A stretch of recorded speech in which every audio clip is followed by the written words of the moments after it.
And since we My are, oh, sorry, I what have was to that? ask a question. The Sure. nonfiction article was the story about the dogs and human. Correct. Reading human emotions. Exactly. Just Yeah. making sure. Perfect. No, yeah, I know there's been some confusion before, but excellent. No, and we are recording, so let me ask you to, if you wouldn't mind stating your name and that it's all right for us to record this interaction. My name is Nicole Phillip, and it is okay for Mursion to record this session. Great. And is this the first one of these that you've done with us? This is my second Mursion session. Okay, so you've got some idea. You know some things like the catchphrases. For instance, if you ask them to do something that they cannot do, they'll let you know. They'll say, "Principal says we're not allowed to do that," and that's just your cue to try something a little different. And then, of course, you can always say pause simulation if there's anything going on, if we get any more technical issues, anything like that. So, like I said, you'll have 15 minutes to do the actual simulation. If you don't need that much time, just say end simulation, and we'll move on to reflection and feedback. If we do go over time, I'll jump in, not a judgment call or a mark against you either, just to make sure we do have time to get through everything. So do you have any further questions before we get into it? No, I think that's it. All right, excellent. So I'm going to switch over to the classroom, and as soon as you see the kids, you can go ahead and begin teaching. Here we go. Okay, thank you.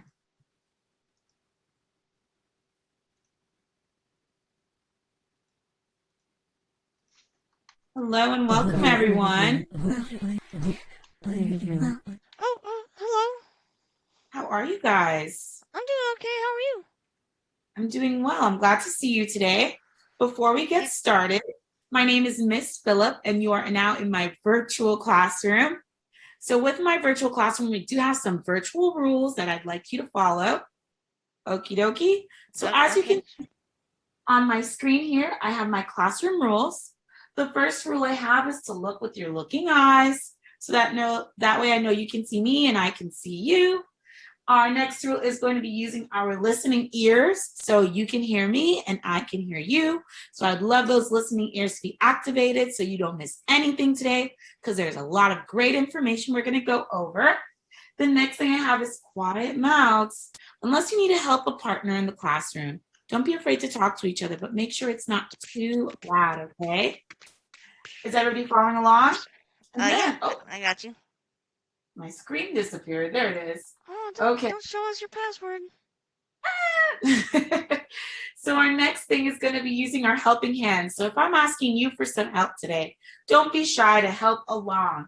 And last but not least, our next rule is to do our best and try our hardest, okay? So we're going to move right along into our presentation. I'm going to let you guys know our agenda today because it's always good to know what's going on so no one gets left behind. Are we all following along so far? Yeah. Okie dokie. So here we go. Let me zoom in here.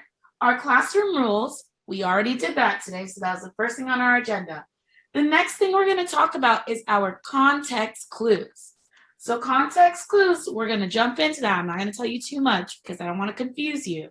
But we're going to watch a small video that's going to introduce the idea and the concept of context clues. And then after that, we're going to read a small article. Nothing crazy, right, Harrison? Nothing too intense. And then we're going to move down to our academic vocabulary. Okie dokie, we're all good with that so far? Yeah, All right. I guess so. You're okay with that? Awesome. So, since we are going into our nonfiction text, it's good to know what a context clue is. So, right here, I have a little anchor chart telling us about context clues. Context clues are going to be the meaning around the word. It's going to be using word parts. Is there a helpful prefix or suffix or root word? Then we're going to look at words that might be the opposite, our antonyms, our synonyms. And then we have synonyms, which means like the same meaning as the word, right? Just a different word. That's what we usually use a thesaurus for. And then we have our examples using like, such, or a device such as a phone or an MP3 player can be expensive. So the way that we're using our examples of context clues is that we're looking for our magic clue words like or a device. So let's move along and keep it going. Here we go. Ooh, my screen disappeared again. This keeps happening. It's just being a difficult screen on me. Technology, right? Yes, technology. It's our best friend, but sometimes it fights back. So right here I have, Cover your password though. oh, Be there's no safe. password. All right, so here we go. Sorry for that, guys. I do have a little video for us right here.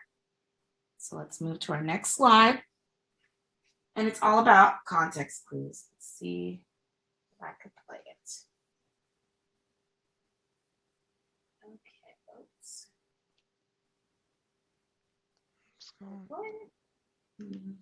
Oh, Sorry, guys. Give me one moment. I don't know what's happening it's okay. here.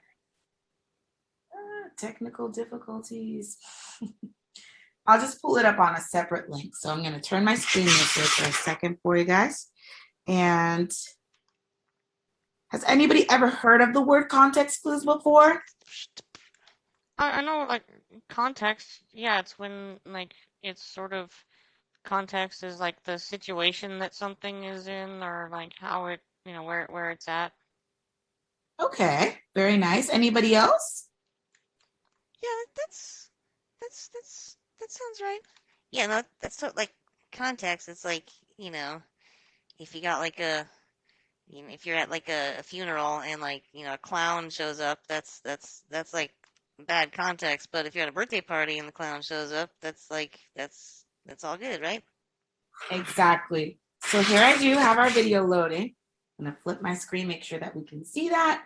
Can you guys see that on your screen? Yeah, I got it. Okay, so I'm going to make sure my volume is definition clue. And let's start from the beginning. Here we go. In the previous lessons, we learned about different ways to determine meaning of unfamiliar words, like using the dictionary and online sources. But what if these resources are not available at the moment? What can we do? If you have watched Blue's Clues or Detective Conan, you probably know what clues are. Clues are pieces of information or evidence that lead us toward the solution of a problem.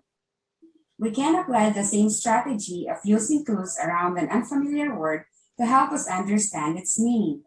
This is very helpful when we can't get our hands on a dictionary, thesaurus, or the internet. Have you heard of context clues? Context clues are hints about a word or phrase that help readers understand its meaning. There are different types of context clues, but for this video, let's talk about the most common ones: the definition clues, the example clues, and synonym clues. Synonym clues are not included in the learning competency for this module, but since it is also very common, let's talk about it briefly after the first two. It's okay. In definition clues, the meaning of the unfamiliar word is directly given in the sentence itself. Okay. Authors and writers include signal words or phrases to help readers understand the meaning of an. So I'm going to pause it right here because this is where we need to really pay attention. So authors will use two different ways to signal our context clues, right? We have punctuations, and we know punctuations are exclamation points, commas, periods, dashes, and parentheses. So we're going to focus on commas, dashes, and parentheses. And then we also have that signal words such as that is, are, as, or, is defined as, means, refers to, and in other words. So when we're reading our article today about our nonfiction text, we're going to look out for things like commas, dashes, parentheses, words like as, or, is defined as, means, refers to, and in other words. So remember that for as we read along, so we are on the same page. So I'm going to pause the video right there because I think we got the meat of the subject, right? And we're going to look back at our presentation.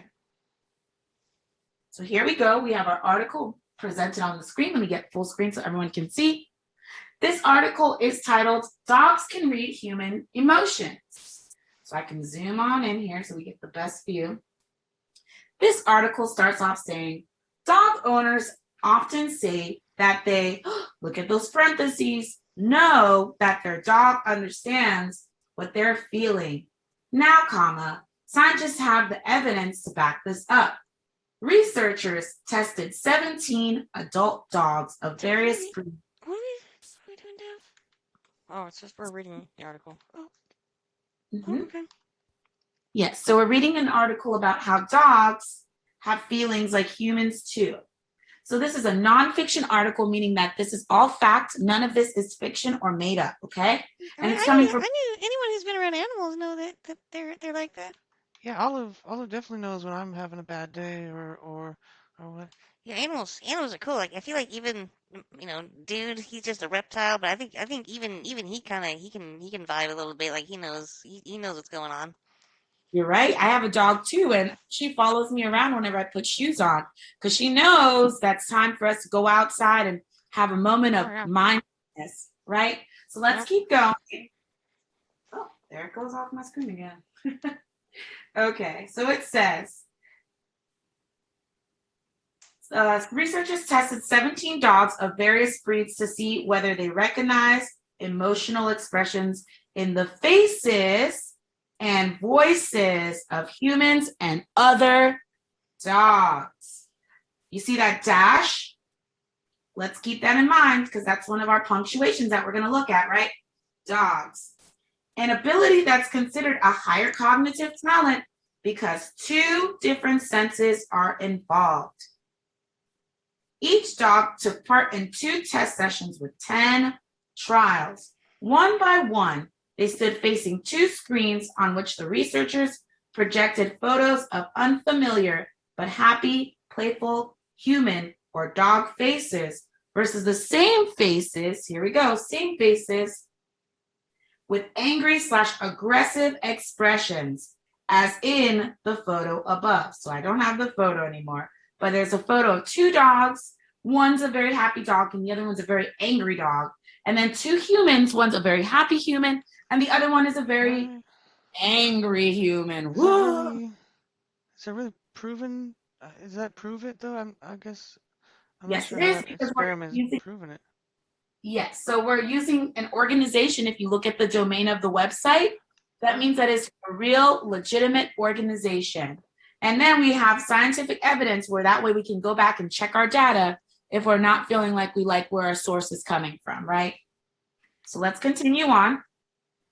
It says at the same time, the scientists played a single vocalization. So right next to vocalization, there's a huge dash right there. It says either a dog bark or unfamiliar human speaking in Portuguese, a language. Why is it? Why are they talking Portuguese? That's Because what they speak in Portugal, right? in Portugal and Brazil as well, but make sure we Oh, use our that's right. hands when we're ready to speak because we use our hands, right? Yeah. So no one feels stepped on or that somebody missed an opportunity to say what they need to say.